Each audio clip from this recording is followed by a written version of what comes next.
desde pequeño, pues mi madre, yo sabía, me consta bueno, que era bastante aficionada a las películas de terror, y de alguna forma aquello caló hondo dentro de los hermanos, ¿verdad? Nos transmitíamos esa pasión, ese sentimiento, y recuerdo haberme escapado de casa a los 8 años para ver la película de Drácula de Frank Langella, la que interpretaba Frank Langella, la que dirigía John Badham. En 1978-79 aproximadamente me planté delante de la cartelera en el cine Rosales de Jaén, pero claro, no me dejaron entrar. Y ya de alguna forma empezó a generarse en mí ese afán, ese anhelo, ese deseo por todo lo que suponía el terror, lo fantástico, lo siniestro, lo insólito, básicamente desde ese instante.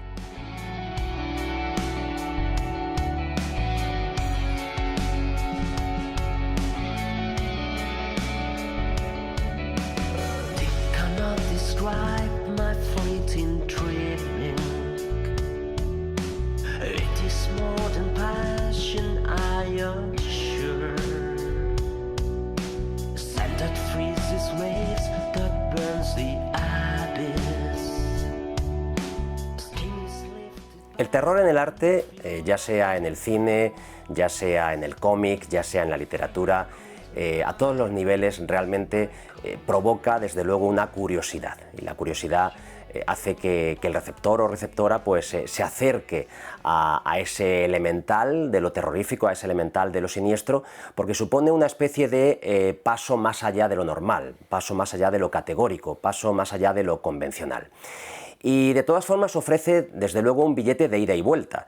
Si acudiésemos a un cine para ver una película de terror y supiésemos que nos va a pasar algo, que no vamos a volver a salir, digamos, a la realidad, a la luz, seguramente nadie apostaría por sufrir esa experiencia. Pasa igual con una novela de terror. Cuando comenzamos a leerla, apostamos por experimentar situaciones límite, por vivirlas, digamos, de forma vicaria, a través de la identificación con los personajes que aparecen en pantalla o en el propio libro, pero en definitiva sabemos que eso va a reforzar nuestro statu quo, porque se dice que el género de terror nos pone ante esas situaciones realmente, bueno, pues de nerviosismo, de peligro, que son situaciones de entrenamiento para que sepamos valorar que nuestro día a día, a pesar de que estemos en circunstancias realmente adversas, siempre será una situación mucho mejor que aquella que estamos viviendo en el cine, y por lo tanto saldremos reforzados.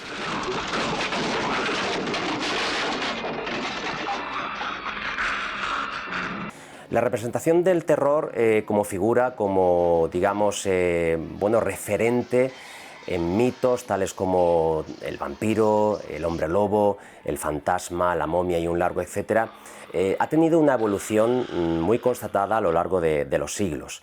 Es evidente que el terror y sus representantes, desde luego, sufren una evolución proteica. Dependiendo de la edad en la que estemos, bueno, pues quizás los vampiros asustaban más a principios del siglo XX, a partir de los años 50, dentro de ese siglo XX, Alfred Hitchcock dijo: ya no nos asustan los vampiros, no nos asustan los hombres lobo, no nos asustan los mitos de lo universal. Ahora hay que crear un terror mucho más cotidiano, es decir, el terror de aquella persona que puede ser nuestro vecino, de aquella persona que puede ser nuestro familiar y que realmente está cerca. Ese es el terror racional, el terror que realmente podría pasar. Se produce, como digo, una metamorfosis, comienza a haber una especie de evolución muy clara en los referentes, y también se produce, por ejemplo, el punto de inflexión del 11S. A partir de ese instante, el ataque terrorista, que habla del otro, habla de la alteridad, de aquello que viene de fuera, es una metáfora clarísima de lo que nos invade. Referentes para mí, evidentemente, comencé con el vampiro, fue el primer mito que estudié, pero actualmente estoy más centrado en lo que es la, bueno, polisemia del espectro. Aquello que es lo espectral, aquello que está entre líneas, aquello que parece invisible pero que está ahí, que de alguna forma pues agobia y que bueno, que puede asomar desde cualquier umbral y que desde luego nos asola.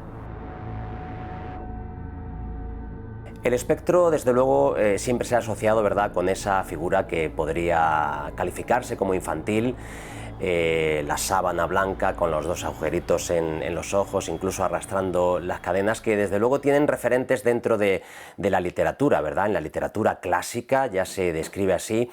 Charles Dickens, que hablaba sobre las ánimas, ¿verdad?, en Cuento de Navidad. Pero desde luego el fantasma ha ido evolucionando, sin lugar a dudas. Hablamos de la época victoriana, hablamos de la época eduardiana, esos fantasmas que, bueno, pues evidenciaban claramente cuestiones relacionadas, por ejemplo, con la reivindicación de los derechos de la mujer. Fantasmas que aparecían dentro del ámbito de lo doméstico, fantasmas que también aludían a lo que era la diferente, bueno, pues clase social. El espectro siempre ha representado aquello que invade desde más allá de la frontera de lo liminal, aquello que es invisible pero que de repente, bueno, pues se imposta como visible, pues precisamente para reivindicar algún tipo de cuestión. Hay una tendencia dentro de nuestro país a considerar que el terror, desde luego, no es un género que pueda haber anidado en un país con tanto sol, en un país en el que ha habido tantísima tradición literaria dentro de lo que es la corriente realista. Pero ojo, a finales del siglo XIX y a principios del siglo XX, autores como Emilia Pardo Bazán o como Benito Pérez Galdós escribían literatura fantástica, escribían cuentos de terror. Y esto es una cuestión que, bueno, que bastantes críticos literarios han reivindicado y que, por fortuna, actualmente ya es una cuestión más que fundamentada dentro del ámbito académico.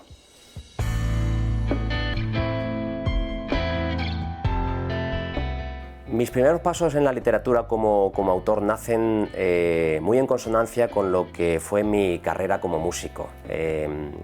Ese primer grupo en el que yo tocaba la guitarra y cantaba, Wiltshire, que es el condado de la Bruja, me llevó a publicar un primer libro cuando yo tenía unos 20 años aproximadamente. Y precisamente ese primer libro se titulaba Condado de Brujas. A partir de ahí, bueno, pues seguí publicando novelas, vino Crepúsculo Vitae, y bueno, pues firmé un contrato con una editorial de Barcelona. A partir de ese instante, y viendo que de alguna forma, bueno, pues no quería desde luego entrar en vericuetos o en itinerarios comerciales, porque nunca ha sido desde luego mi deseo y mi anhelo, intenté construir lo que se llama la voz propia de un autor. Y publiqué Paralelo a tu expirar, después vino Sonámbulia y bueno, también otra serie de obras, Los desvelos de Lilith, y la última obra que he publicado, que es La piel leve.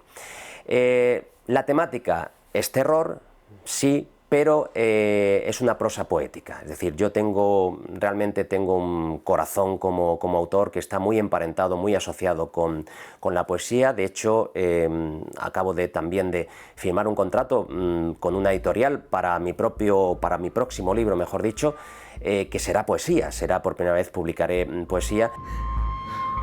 Ayúdenme a descubrir el secreto de Cruxia. Toda mi producción relacionada con el teatro parte, en este caso, de mi vocación científica. Comienza aproximadamente hace unos 7 años, en una noche de los investigadores de la Universidad de Jaén. Yo me planteo divulgar ciencia, divulgar, bueno, pues todo aquello que tiene que ver con el género fantástico, intentar explicar por qué leemos literatura de terror y cuáles son los efectos que dentro de la literatura de terror nos hacen sentir precisamente terror o sentir escalofrío.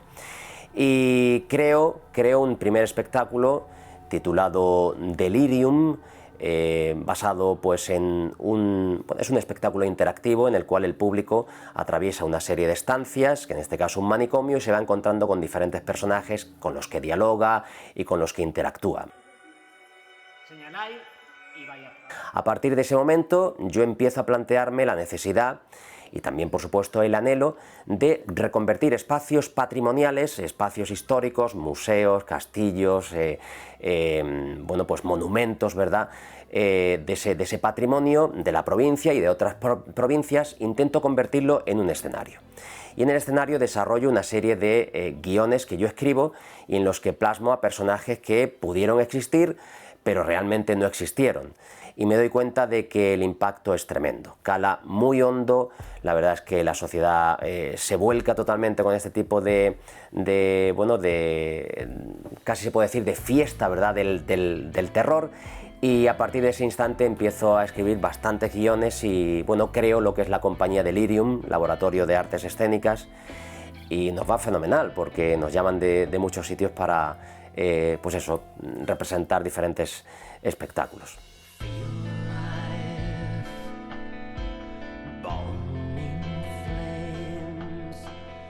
Tras 27 años aproximadamente en la docencia universitaria, me he dado cuenta de que el género fantástico, el género de terror, desde luego ya sí que ha sentado sus bases dentro de la academia. La gente necesita ese tipo de emociones, necesita trascender lo que son las limitaciones del canon. Está muy bien estudiar a William Shakespeare, está muy bien estudiar a los autores canónicos, pero poco a poco, y por ejemplo en la asignatura una de las asignaturas que yo imparto, literatura inglesa, desde 1660 hasta nuestros días, mis alumnos estudian a Frankenstein, estudian a Drácula, estudian el extraño caso de Dr. Jekyll y Mr. Hyde, estudian los fantasmas de Dickens y estudian, por ejemplo, El corazón de las tinieblas de Joseph Conrad. Porque siempre he pretendido dignificar el género y así lo he hecho allá donde he ido, en mis conferencias, en mis publicaciones, en mis libros de ficción y de no ficción. Y creo que es una cosa que desde luego llama muchísimo la atención, sin lugar a dudas, y aporta esa frescura que hace que el alumno se motive. Nunca me he dejado llevar por cortapisas, por ningún tipo de limitaciones desde el punto de vista académico, desde el punto de vista personal. Siempre he hecho lo que he necesitado hacer y lo que siempre he querido hacer era experimentar dentro del ámbito del terror a diferentes niveles y a través de diferentes modalidades artísticas. Una me ha llevado a otra, la otra me ha hecho convivir con otra y de alguna forma he ido descubriendo y he ido plasmando. No sé si de la mejor forma, pero al menos sí que siempre he pretendido hacerlo y desde luego nunca he cejado en el empeño.